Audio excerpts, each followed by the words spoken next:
नमो नमो गणनायकं नमो नमो गणनायकं श्रीगणधीशं गजवदनं श्रीगणधीशं गजवदनम् अग्रपूजित भवभयनाशुतं नमो नमो गणनायकं नमो नमो गणनायकम्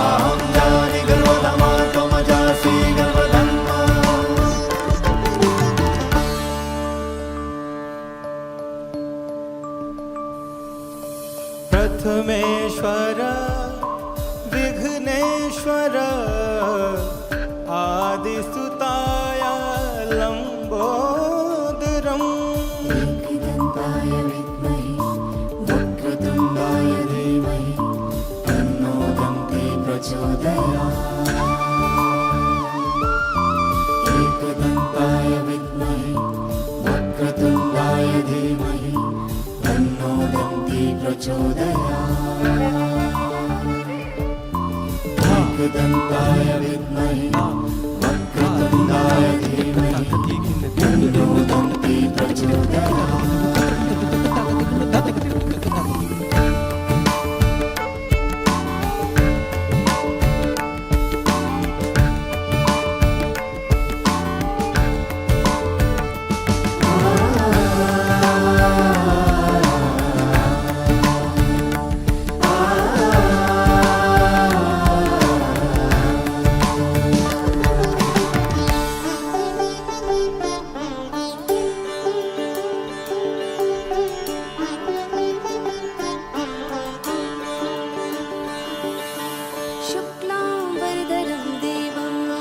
शुक्लांबरधरं देवं शशिवर्णं चतुर्भुजं शशिवर्णं चतुर्भुजं शुक्लांबरधरं देवं शुक्लांबरधरं देवं शशिवर्णं चतुर्भुजं शशिवर्णं चतुर्भुजं प्रसन्नवदना ध्याये सर्वविघ्नोपशान्तये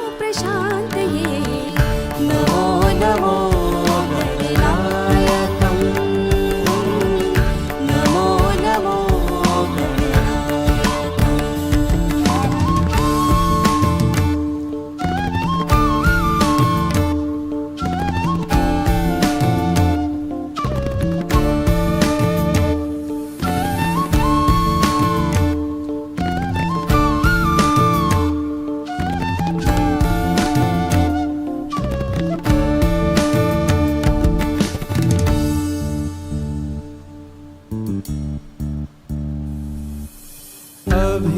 अभीप्सितार्थ सिद्ध्यर्थं पूजितो यः सुरासुरैः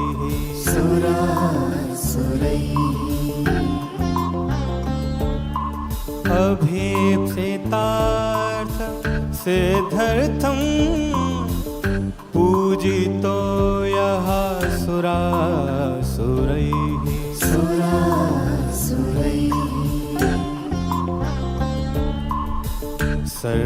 सर्वविघ्न हरस्मै सर्वविघ्न हरस्मै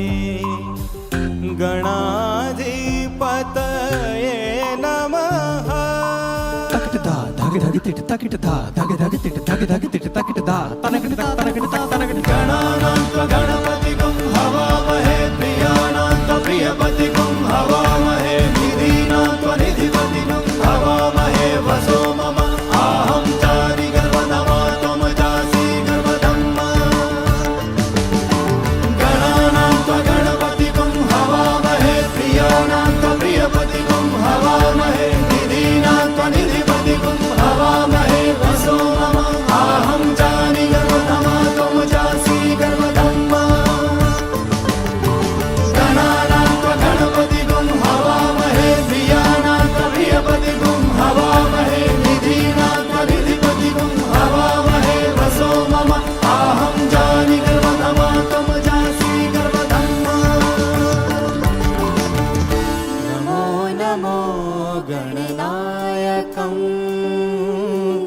नमो नमो गणनायकम्।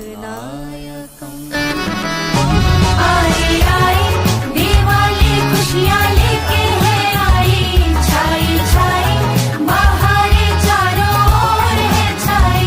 हीनं वरण्यं महान्तं विभान्तं गुहान्तं गुणान्तं सुखान्तं स्वयं रामं प्रपद्ये रामं प्रपद्ये।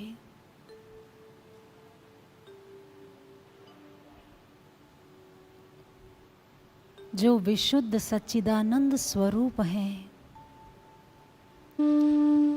जो निराधार होते हुए भी समस्त गुणों के आधार हैं, जो संसार में श्रेष्ठ स्वयं प्रकाश स्वरूप हैं, उन प्रभु श्री राम जी के चरणों में हम सभी नमन अर्पित करते हैं, प्रणाम करते हैं उन्हें। हम नमन करना चाहते हैं युग प्रवर्तक क्षोत्रिय ब्रह्मनिष्ठ गुरुदेव परम श्रद्धेय सर्वश्री आशुतोष महाराज जी के चरणों में, जिनकी कृपा से आज हमें पुनः श्री राममय होने का सौभाग्य मिल रहा है। आज चहुं ओर प्रभु श्री राम जी के नाम की गूंज है और घर घर में राम नाम की अलख जगाई जा रही है। जन जन का मन राम के लिए तड़प रहा है और हर हृदय में राम के नाम का स्पंदन हो रहा है।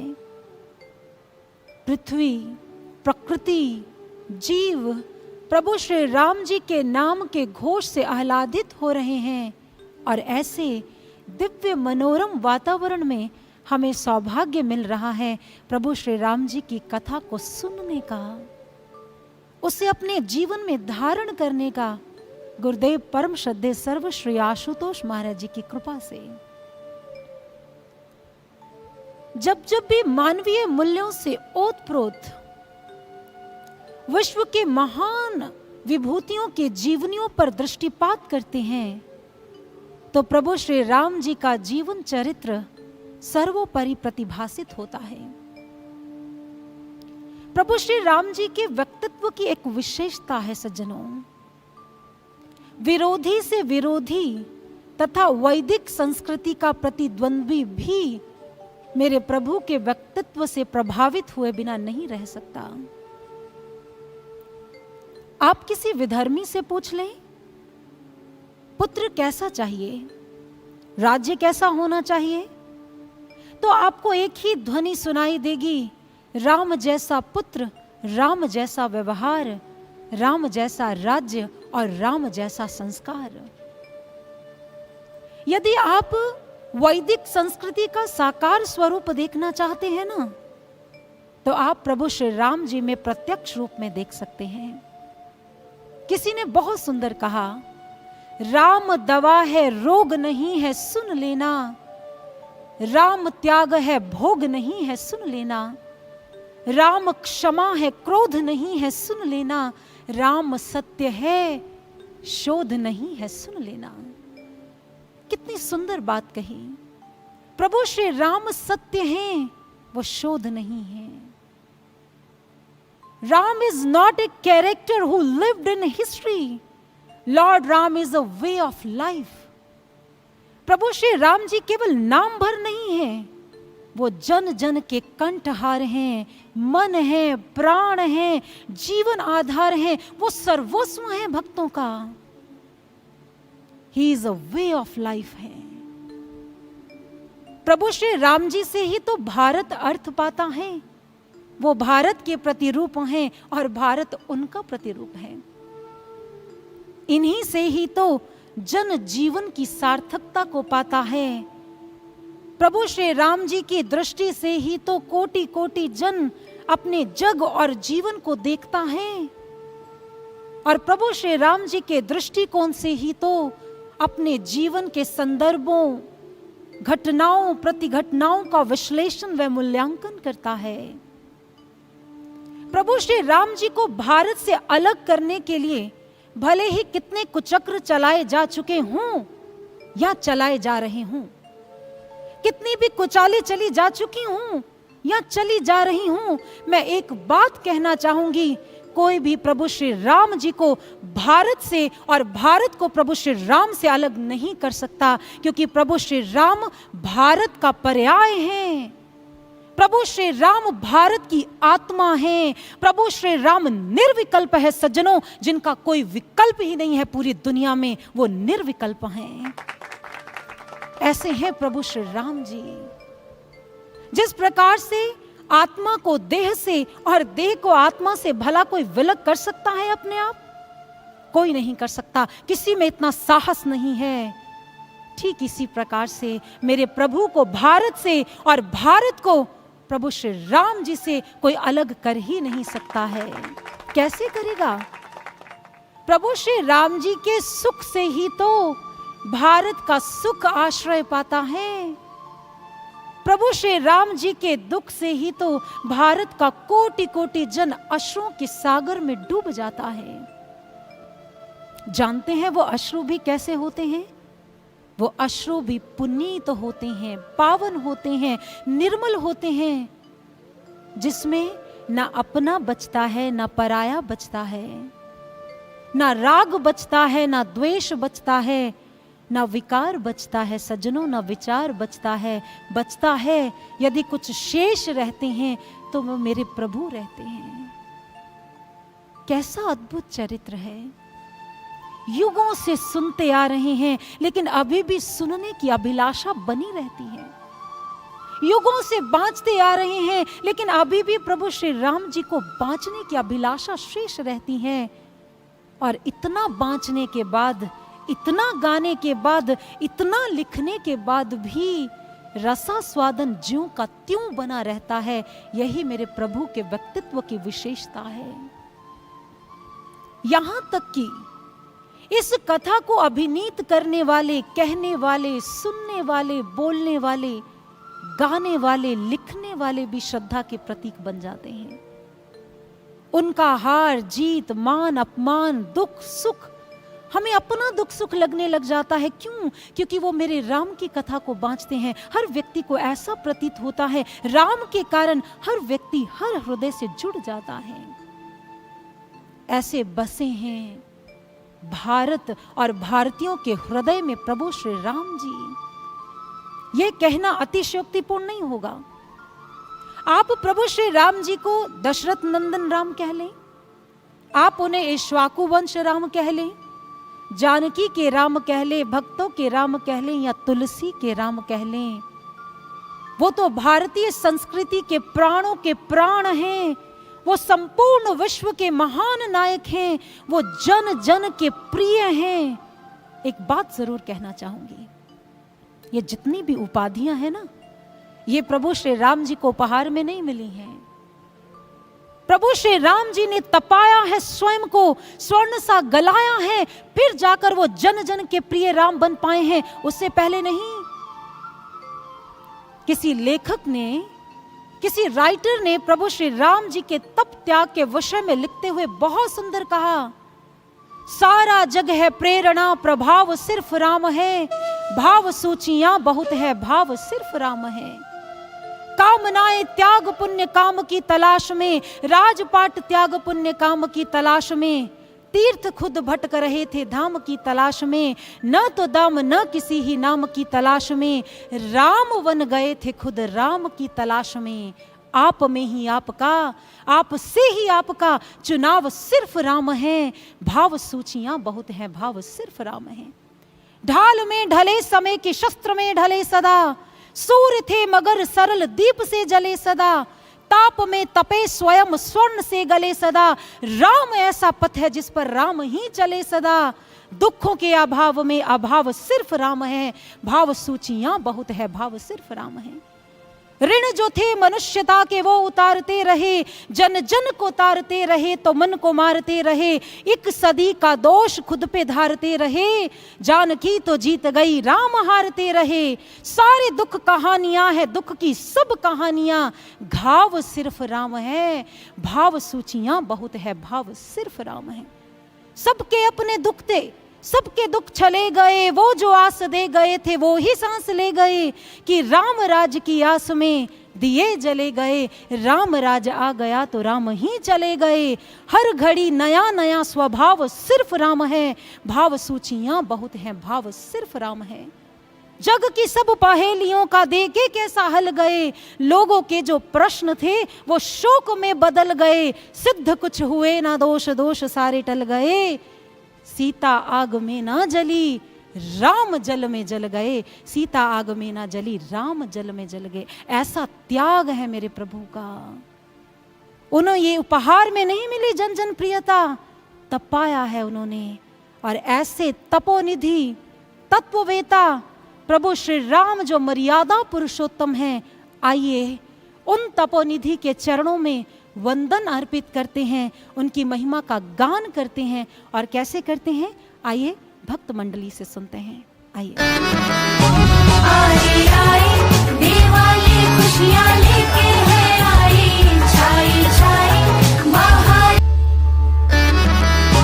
आए आए दिवाली खुशियाँ लेके है आई, छाई छाई बाहर चारों ओर है छाई। कई बार मेरे मन में प्रश्न आता है कि करोड़ों लोगों का मन जिस एक चरित्र में रमा हो, आखिर उस चरित्र को काल्पनिक कहने का सामर्थ्य कोई व्यक्ति कैसे जुटा सकता है। कई बार मेरे मन में रह रहकर एक प्रश्न उठता है, जो चरित्र युगों से चलता आ रहा है, जिसे हम युगों से धाती के रूप में सहेजते व समेटते आए हैं, आखिर किसने भावी युवा पीढ़ी के मन में उसके प्रति शंका के बीज बो दिए। जो चरित्र आज भी करोड़ों लोगों के जीवन का आधार हो, जो चरित्र आज भी हमें तप और त्याग सिखाता हो, जिसके संघर्ष के आगे मानव को अपना संघर्ष छोटा लगे, जिसके दुखों के पहाड़ के आगे मानव को अपना दुख राई के दाने जितना प्रतीत हो, जिनके चरित्र की शीतल छाया में आज भी ताप शाप मिटते हों, उस ओजस्वी तेजस्वी पराक्रमी ब्रह्म राम को क्या तथाकथित कुछ बुद्धिजीवों की तथ्यों की तर्कों में तुलने की अनुमति मिलनी चाहिए? एक प्रश्न है आपके सामने। क्या चंद लोगों के कथन, क्या चंद लोगों के तर्कों पर भारत की आत्मा, हृदय के स्पंदन प्रभु श्री राम जी को क्या अपने अस्तित्व का अब प्रमाण देना होगा? क्या सभ्यताएं केवल साक्ष्यों और अभिलेखों के सहारे ही जीवन पाती हैं? क्या जिंदा लोगों की धड़कनों का, जिंदा लोगों की स्मृतियों का, जिंदा लोगों की भावनाओं का उसमें कोई मूल्य नहीं होता? या फिर चंद सरफिरे लोगों का जो सत्य है वो शास्त्रोक्त सत्य, युगायुगीन सत्य पर भारी पड़ गया है? खुद से प्रश्न करना पड़ेगा। सज्जनों, जरूरत है हम एक ऐसा सूत्र थाम कर चलें, जो सूत्र सदैव काल की कसौटी पर खरा उतरता आया है। हम ऐसे सूत्र को थाम कर चलें जिसके निकष पर कसकर भारतीय संस्कृति सदैव देदीप्यमान रही है। वो सूत्र क्या है? जिस सूत्र को थाम कर कोई ये नहीं कह सकता कि राम हुए हैं कि नहीं हैं, कोई ये कह ही नहीं सकता कि राम कल्पना है, वो वास्तविक है ही नहीं। वो सूत्र क्या है? हमारे शास्त्रों में हमें सैद्धांतिक ज्ञान से ज्यादा प्रयोगात्मक विज्ञान की ओर हमें अग्रसर किया है।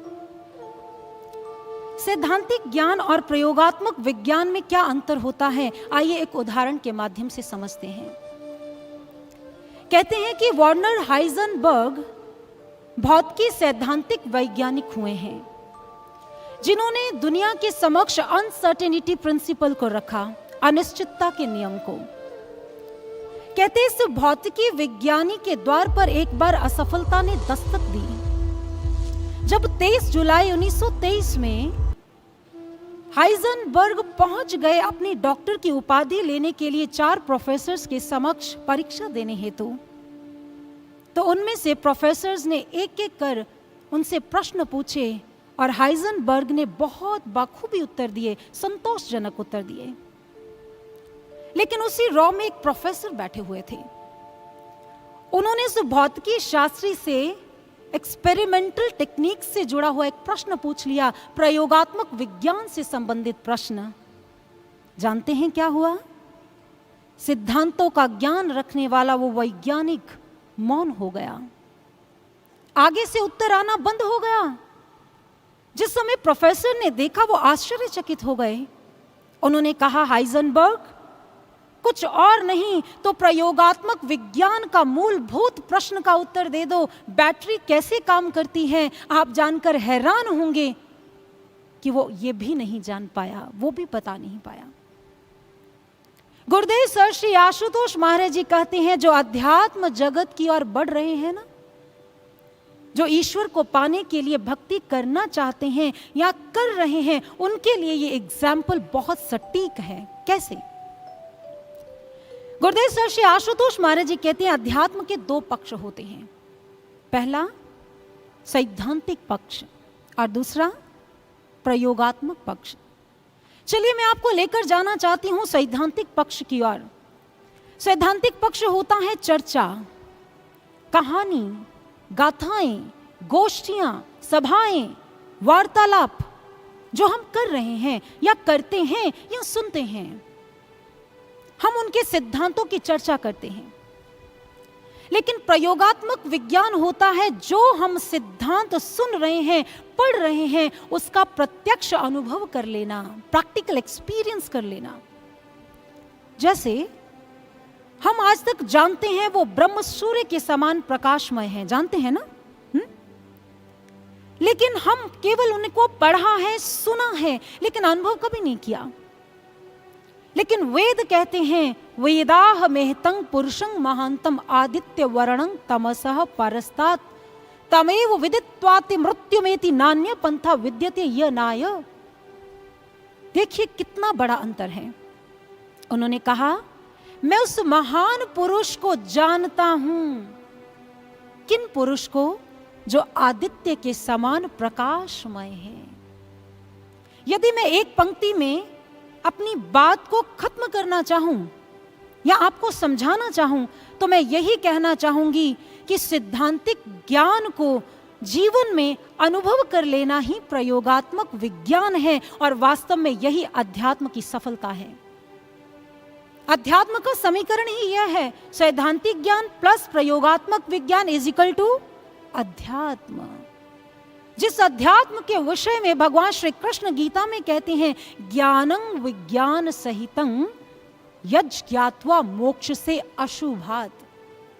हे पार्थ, आज मैं तुम्हें उस ज्ञान को विज्ञान सहित कहता हूं जिसको जानने के पश्चात तुम्हारे मोह, बंधन, माया सब तिरोहित हो जाएगी। ये वो है। लेकिन एक विचारणीय बात है कि जिस प्रकार से वो भौतिकी, वैज्ञानिक, सैद्धांतिक ज्ञान को रख रहा था लेकिन प्रयोगात्मक विज्ञान का गूढ़ रहस्य नहीं जानता था, वो उत्तीर्ण नहीं हुआ, तो हम अध्यात्म जगत में उत्तीर्ण कैसे होंगे यदि हमने प्रैक्टिकल एक्सपीरियंस, अनुभव ही नहीं किया राम का।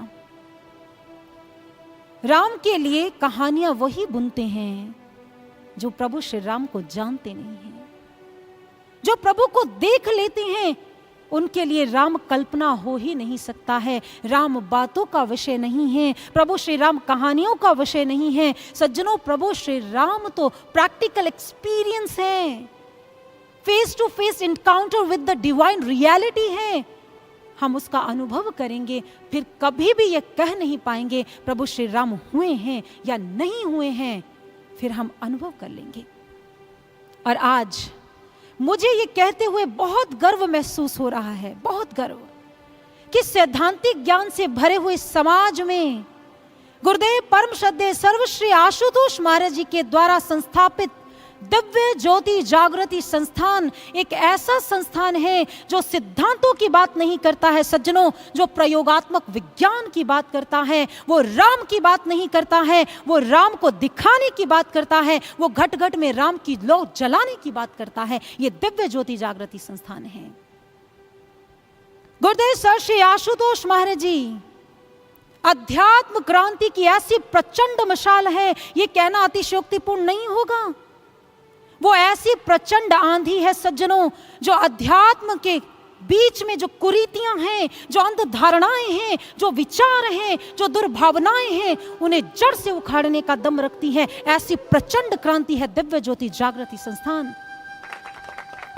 और गुरुदेव सर श्री आशुतोष महाराज जी ने शास्त्रों के रहस्य, शास्त्रों के सार, ईश्वर देखा जाता है, मात्र ये नहीं बताया। उन्होंने कहा ईश्वर देखा जाता है, आप भी देख सकते हैं। उन्होंने घट घट में उस ज्ञान की लौ को प्रकट कर दिया। आप आश्चर्यचकित हो रहे होंगे। आपको लग रहा होगा ये बड़ी अटपटी बात है, ईश्वर देखा जाता है, राम को देख सकते हैं, ये संभव नहीं है, ऐसा नहीं हो सकता। कहते हैं एक समय था जब कहा जाता था कि जो सूरज है वो पृथ्वी के इर्द गिर्द घूमता है, लेकिन उस समय एक वैज्ञानिक हुए हैं गैलीलियो, उन्होंने इस बात का विरोध किया और उन्होंने समाज के समक्ष, सारी दुनिया के समक्ष कहा ऐसा नहीं है, और इसके लिए उन्हें कटघरे में खड़ा होना पड़ा। कहते एक दिन गैलीलियो कोर्ट ऑफ जस्टिस से बाहर आ रहे थे, तो उन्होंने जोर से पांव पटकते हुए कहा, लोग समझते क्यों नहीं है, सूरज धरती के इर्द गिर्द नहीं घूम रहा है, बल्कि धरती सूरज के इर्द गिर्द घूम रही है। लेकिन लोग विश्वास नहीं कर रहे थे। तब उन्होंने अंतरिक्ष का सारा नक्शा प्रत्यक्ष कर दिखाया। ठीक ऐसे ही गुरुदेव सर्व श्री आशुतोष महाराज जी ने भी किया। आप सोच रहे होंगे महर्षि ने कौन सी दूरबीन का आविष्कार कर दिया? तो शास्त्र कहते हैं वो परमात्मा सूक्ष्म है और सूक्ष्म यंत्र के द्वारा देखा जाता है। गुरुदेव सर श्री आशुतोष महाराज जी ने वो दिव्य चक्षु प्रदान किया है, जिसके माध्यम से हम अपने अंतस में परमात्मा का दर्शन कर रहे हैं, परमात्मा का दीदार कर सकते हैं। ये है दिव्य ज्योति जागृति संस्थान का संकल्प। और मुझे ये कहते हुए गर्व महसूस होता है कि दिव्य ज्योति जागृति संस्थान लौ ज्ञान की घट घट में जला रही, दिव्य ज्योति जागृति संस्थान लौ ज्ञान की घट घट में जला रही। आइए इन्हीं भावों को एक भजन के माध्यम से सुनते हैं। आई आई दिवाली खुशियाँ लेके है आई, छाई छाई बाहर चारों ओर है छाई, कण कण में है ईश्वरी कण कण में है ईश्वरी, बिन देखे सब ही बोलते, वो मिलता भी एक क्षण में है, मिलता भी एक क्षण में है, मिलता भी। इन कथित धर्म विचारकों ने धर्म ही भुला दिया, नींद से जो जग रहे थे उनको फिर सुला दिया।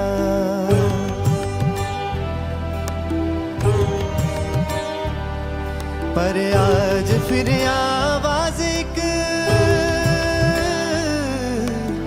आज फिर आवाज एक उस नींद से जगा रही,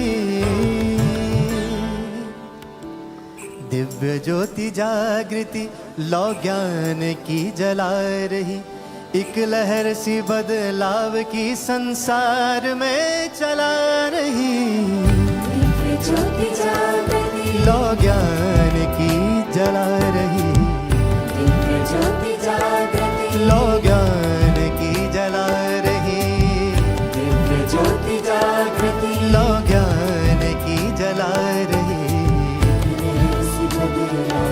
संसार में चला रही।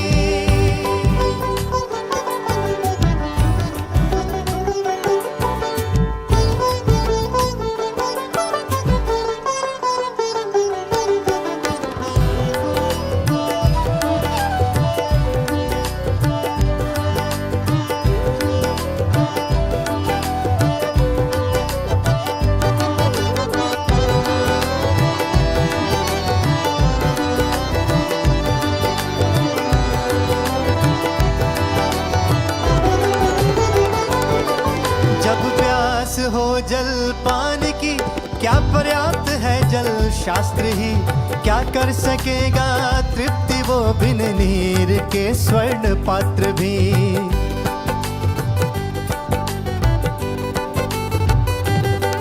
एक बूंद ही संतुष्ट मन नव प्राण साधे जाते हैं, बंजर हुए वतन मन में बहार ही ले आती है। ऐसी बने एक अंजलि, हाँ ऐसी बने एक अंजलि, रस धार सी बहा रही। दिव्य ज्योति जागृति लो ज्ञान की जला रही, एक लहर सी बदलाव की संसार में चला रही। ज्योति जागृति लो ज्ञान की जला रही, ज्योति जागृति लो ज्ञान की जला रही, ऐसी बदलाव संसार में चला रही। ना वेश बनाए सब मिल ढूंढ फिरे चहुदे, कहे कबीर अंत ना पाए हो बिन सतगुरु उपदेश। नाना भेष बनाए सब मिल ढूंढ फिरे चहु देश, कहे कबीर अंत ना पाए हो बिन सतगुरु उपदेश। कहे कबीर अंत ना पाए हो बिन सतगुरु उपदेश।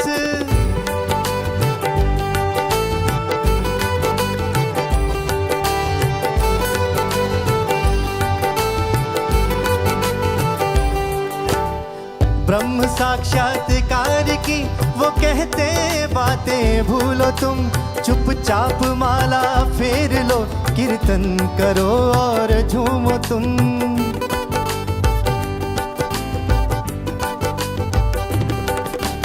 ना जाने इनके जाल में कितने ही फंसते जा रहे, जीवन के पथ का भ्रम ये मृत्यु के रास्ते जा रहे। अब दिव्य ज्योति भोर बन, हाँ दिव्य ज्योति भोर बन, निर्वाण पथ दिखला रही। दिव्य ज्योति जागृति लो ज्ञान की जला रही, एक लहर सी बदलाव की संसार में चला रही। ज्योति जागृति लो ज्ञान की जला रही, ज्योति जागृति लो ज्ञान की जला रही। दिव्य ज्योति जागृति लो ज्ञान की जला रही, दिव्य ज्योति जागृति लो ज्ञान की जला रही। दिव्य ज्योति जागृति लो ज्ञान की जला रही, एक लहर सी बदलाव की संसार में चला रही। आए आए दिवाली खुशियाँ लेके है आई, छाई छाई बाहर चारों ओर छाई। तो अंधकार स्वतः ही खत्म हो जाता है, समाप्त हो जाता है। फिर किसी प्रकार का कोई संशय, किसी प्रकार का कोई भ्रम, किसी प्रकार का कोई विचार वहाँ रहता ही नहीं है, रहने के लिए वहाँ स्थान ही नहीं होता। इसीलिए जो लोग अभी अपनी बुद्धि से, तर्क से, मन से, वाणी से, विचारों से प्रभु श्री राम को तोलने का प्रयास करते हैं ना, जिस दिन वो प्रभु श्री राम जी को तत्व से जान लेंगे, सारे प्रश्न धरे के धरे रह जाएंगे। फिर वो प्रभु श्री राम जी के गुणों को जानकर खुद तो आनंदित होंगे ही, वो औरों को भी आनंदित करने के लिए चल पड़ेंगे। क्योंकि प्रभु श्री राम जी का जीवन गुणों से परिपूर्ण जीवन है। कहते हैं वाल्मीकि रामायण में एक बार वाल्मीकि जी ने तपस्या और स्वाध्याय में लगे हुए नारद जी से प्रश्न किया, हे महामुने, को न्वस्मिन् सांप्रतं लोके गुणवान कश्च वीर्यवान धर्मज्ञश्च कृतज्ञश्च सत्यवाक्यो दृढ़व्रतः आत्मानं को जित क्रोधो द्युतिमान को अनसूयकः कस्य बिभ्यति देवाश्च जातो रोषस्य संयुगे चारित्रेण च को युक्तः सर्वभूतेषु को हितः विद्वान् कः कः सामर्थ्यश्च कस्यैक प्रियदर्शनः। उसी समय मुनिवर ने दोनों हाथ जोड़कर कहा, हे महामुने, क्या इस संसार में कौन अस्मिन् सांप्रतं लोके गुणवान कश्च वीर्यवान, क्या कोई गुणवान, रूपवान, धैर्यवान, वीरवान क्या इस संसार में है?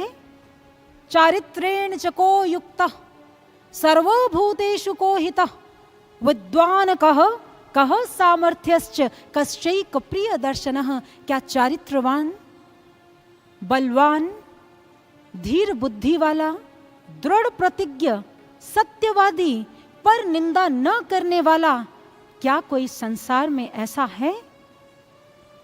आत्मानं को जित क्रोधो द्युतिमान कौन सूयकः, कस्य विभ्यति देवाश्च जात रोषस्य संयुगे, जो आत्मा में स्थित हो, जो स्थित प्रज्ञ हो, जिसने अपने मन को, अपनी इंद्रियों को जीता हो, क्या ऐसा कोई संसार में है? क्या कोई ऐसा मानव मानवीय गुणों से परिपूर्ण मैं उसकी झलक देख सकता हूं? जिस समय मुनिवर ने ऐसा कहा तो तीनों लोकों का ज्ञान रखने वाले नारद जी मुस्कुरा दिए। उन्होंने कहा, ऐसे मानवीय गुणों से परिपूर्ण एक महान व्यक्तित्व है और आज मैं तुम्हें वो व्यक्तित्व के विषय में बताता हूं। उन्होंने कहा, इक्ष्वाकु वंश प्रभवो रामो नाम जनैः श्रुतः, नियतात्मा महावीर्यो महाहनु। उन्होंने कहा वो है इक्ष्वाकु कुलभूषण प्रभु श्री राम हैं। कैसे गुण हैं उनमें? नारद जी उनके गुणों को व्यक्त करते हुए कहते हैं, बुद्धिमान नीतिमान वाग्मी श्रीमान शत्रु निबर्हणः विपुलांसी महाबाहु कंबु ग्रीवो महाहनु। उन्होंने कहा वो बुद्धिमान हैं, वो नीतिवान हैं, वो ज्ञानवान हैं, वो धैर्यवान हैं, वो कोई और नहीं स्वयं श्री राम हैं। धर्मज्ञ सत्य संदश्च सत्यवाक्य परम दृढ़, जो सत्य के वाक्यों पर दृढ़ रहते हैं, जो धर्म की रक्षा करने वाले हैं। यशस्वी ज्ञान संपन्न, जो यशस्वी हैं, ज्ञान से परिपूर्ण हैं, वो राम हैं। सर्वशास्त्रार्थ तत्वज्ञ धनुर्वेद च निरतः, जो शास्त्रों के ज्ञाता हैं, जो तत्वज्ञ हैं, धनुर्वेद में निपुण हैं और सबको समभाव से देखते हैं, वो कोई और नहीं महामुने, वो राम हैं। जो स्थित प्रज्ञ हैं, जिनका मन अपने वश में है, जिनकी इंद्रियां अपने वश में रहती हैं, जो संपूर्ण संसार को अपने वश में रखते हैं, वो केवल और केवल राम हैं। नारद जी कहने लगे, हे विप्रवर, जिस प्रकार से छोटी छोटी नदियां होती हैं ना, वो सागर से मिलना चाहती हैं, उत्कंठित रहती हैं, ऐसे ही बड़े बड़े विद्वान, बड़े बड़े योगी, बड़े बड़े तपस्वी प्रभु श्री राम जी से मिलने के लिए आतुर रहते हैं। वो उनकी संगति करना चाहते हैं, उनसे कुछ ग्रहण करना चाहते हैं।